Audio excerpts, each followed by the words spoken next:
For some reason, I've always remembered one of those outside signs that have the letters on them or you can change them. It's from my childhood years, back when the neighborhoods had a place called Convenient Food Mart. Many probably remember that. As children, we go up there to where they sold ices. That's what we would get. Those are long gone now from the Louisville landscape. But our Convenient always had a little of one of those signs that wasn't electronic. They didn't have those back then, but with the little sayings on there. And there was a saying on there that just planted itself in my mind, and it has never left. Unlike things like, where are my keys and what grocery aisle am I in right now? Those left my mind some time ago. But this sign has always stayed there. And it said, today is the tomorrow that you worried about yesterday. It introduces this whole concept of time, yesterday, today, tomorrow. And for most of us in our thinking, these are all places in time that are actual, but the truth is the past is past and it cannot be changed. Today is today and it is the immediate moment, and tomorrow is, well, a figment of our imagination. But because today is the tomorrow that we worried about yesterday, many of us, including the man preaching to you, procrastinate. As I began to study this for the homily several weeks ago, knowing I was going to be having a baptism on this particular day, I decided to research whether then I thought there wouldn't be a patron saint of procrastination. Well, there's about a patron saint for everything, and there is a patron saint for procrastination. The name of that saint is Expeditius. I was telling Deacon Will before the Mass, it's so dangerously close to Father Expedito's name, who's still in Africa waiting to come home, that I'm afraid I'm going to say that. But Expedito's a wonderful man, but he's not a saint yet, and not a patron of anything, just like the rest of us. But Expeditius is a late 3rd century, early 4th century Roman centurion. And he's depicted on his holy card as holding a cross in the air, and his foot is standing on a crow who has been killed, and in the beak of the crow there's a strip of scroll of paper, parchment or something, with words on it. So how does this all play out? In the cross that Saint Expeditius is holding up, it says hodie, which is Latin for today. In the beak of the crow, by the way, is a symbol of the devil, of the evil one, is a little scroll that says C-R-A-S, which we would pronounce sort of as cross, and that is actually a Latin term for tomorrow. And you see, all we need to know is in that image. Today is the time of the cross, and tomorrow seems to be the time of the evil one. Hence the word procrastination, the C-R-A-S, in procrastination. And you know any of your Latin, it's got the prefixes and the suffixes to go in with that root. It's all about this idea of waiting till tomorrow to do something that you should do today.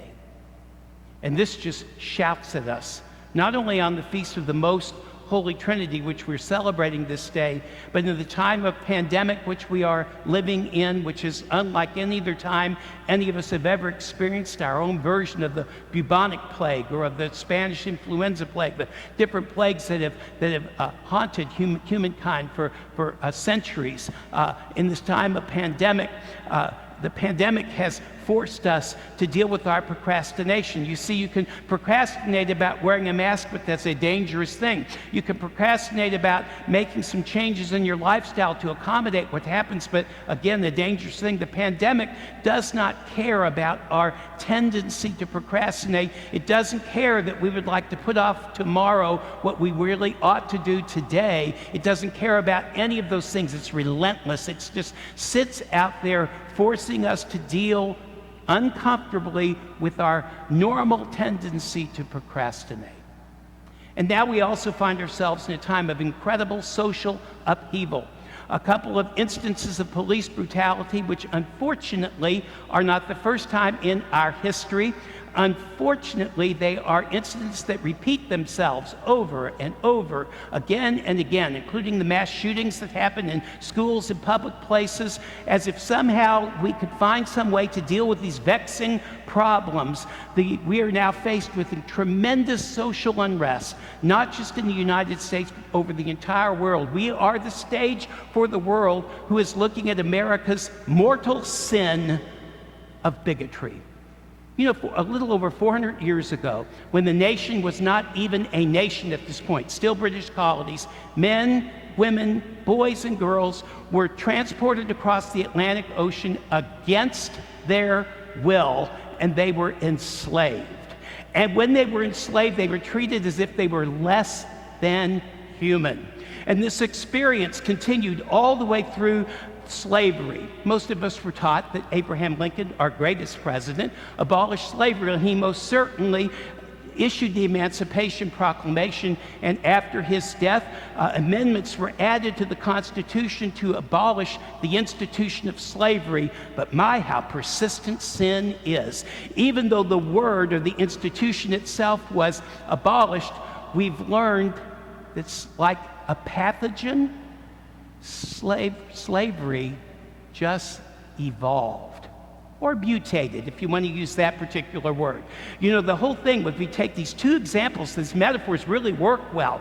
The idea of a pathogen that is deadly to almost anyone that encounters it, with the different kinds of ways, and the insidious way that a virus mutates and replicates and moves around through the population until it infects the whole population, is sort of the same thing as this idea of bigotry that's at the root of why Americans first tolerated slavery, and now they've allowed it to evolve and mutate.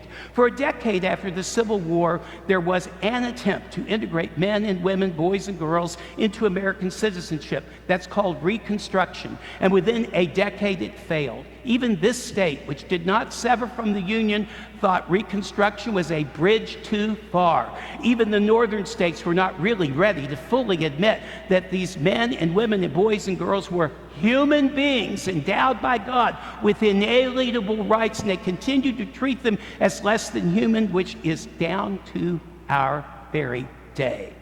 We may find it highly inconvenient that persons of color get upset when persons under the institution of law enforcement continue to oppress them.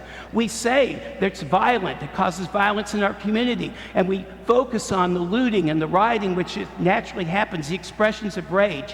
What we ask of them is to be patient. Be patient with the world that's not quite ready to change. Be patient with the fact that all of us resist change. Be patient with our just struggle with these sorts of issues. Please be patient. You know what? They've been asked to be patient for 4 centuries. I think a point is finally being made that patience isn't working for them, and patience isn't working for God either. So when you have this facing us, this helps us to understand what President Obama called, and actually he took those words from Martin Luther King, the fierce urgency of now. Which brings me to Most Holy Trinity. You see, the triune God is beyond explanation, and I'm not going to attempt it. Our Wednesday night group, which includes Luke, who's about to be baptized, we struggle with the Trinity all the time. It comes up, and we try to make some sense of it. Of course, we're not able to make it. But I found an aspect of the Trinity that really works well. God is a God of today, and it was that saint. It was our expeditious saint that really allowed me to really grasp this as he was holding in his hand a cross that says today, and standing on a bird, a crow, the sign of the evil one who was holding the word in tomorrow. You see, they help make all of this sense to me. You see, God is not a God of tomorrow. God is a God of today. It's even in the Old Testament. I'm not a God of the past, and I'm not a God of the future. I'm a God of the here and now. Every sacrament that is celebrated in our faith is celebrated in the immediate, absolutely perfect, unequivocal present moment. There is no future. There is no anticipation. There is no tomorrow. The sacrament is to be received in its fullness today. And that's the best way to even grasp the ungraspable concept of a God in 3 persons, that this is a God who focuses exclusively on the immediate moment when we receive him. Which is a wonderful segue now to Luke's journey to become Catholic like the rest of us. Luke came to us last fall. We know he's an 18-year-old man, graduated from Christian Academy, but he came already having an interest in God, his interest stoked by different churches that he had visited, and wanting to know more, wanting to take that very next step. The idea that was already planted in his mind was this was something that he would want to look into. Note how the evil one operates when this happens. It happens to the rest of us as well. The evil one, knowing, sensing that the sacrament may take place, will do everything to throw obstacles into the way. And so for many people, the struggle is just that. The struggle is to do something today when I would rather wait till later to do it. And the problem is that temptation, wait until later.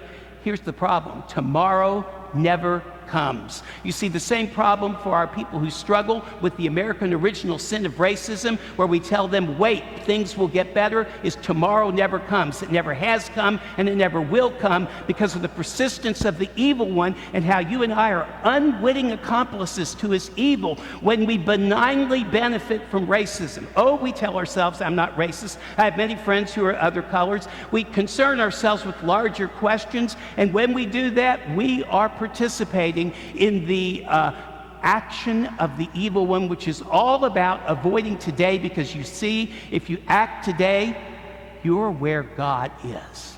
And see, Luke's journey then, each person is tempted to maybe not do it. Maybe we should work out.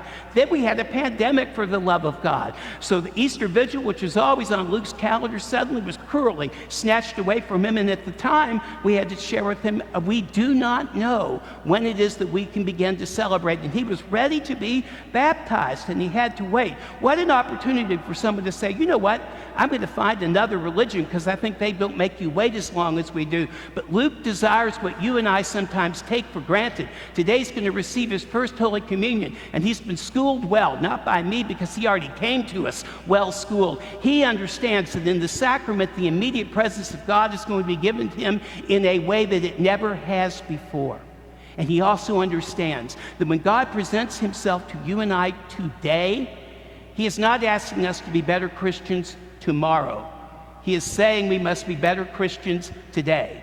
St. James, the patron of this church, who is also the author of the letter of James in the New Testament, says rather clearly, if our actions do not comport with the things that we say we believe, I quote, our worship is pointless.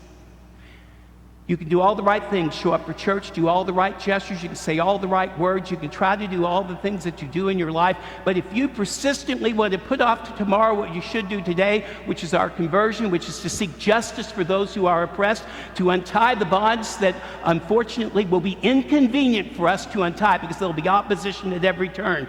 Those who've been waiting for unborn children to be given the right to live have been told, wait till a day comes when we have a more enlightened citizenry and we won't have the scourge of abortion. But you know what? For those infant children, tomorrow never comes. You begin to think of all of these instances where the evil one, if we thread this together, if we understand this isn't our idea, this isn't our novel invention, this isn't the way we do things, this isn't the world that we're comfortable with. What a fraud. Every bit of this is the evil one who is incorporating mortal sin into your body and my body.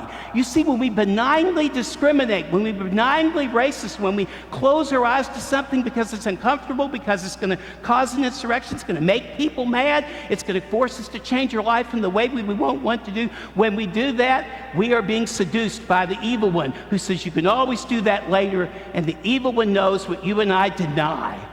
Tomorrow never comes. So Luke is here to teach us something, that the only thing that matters is this day. Tomorrow, we can worry about tomorrow when it becomes its own today. Until then, it's just simply something in the future.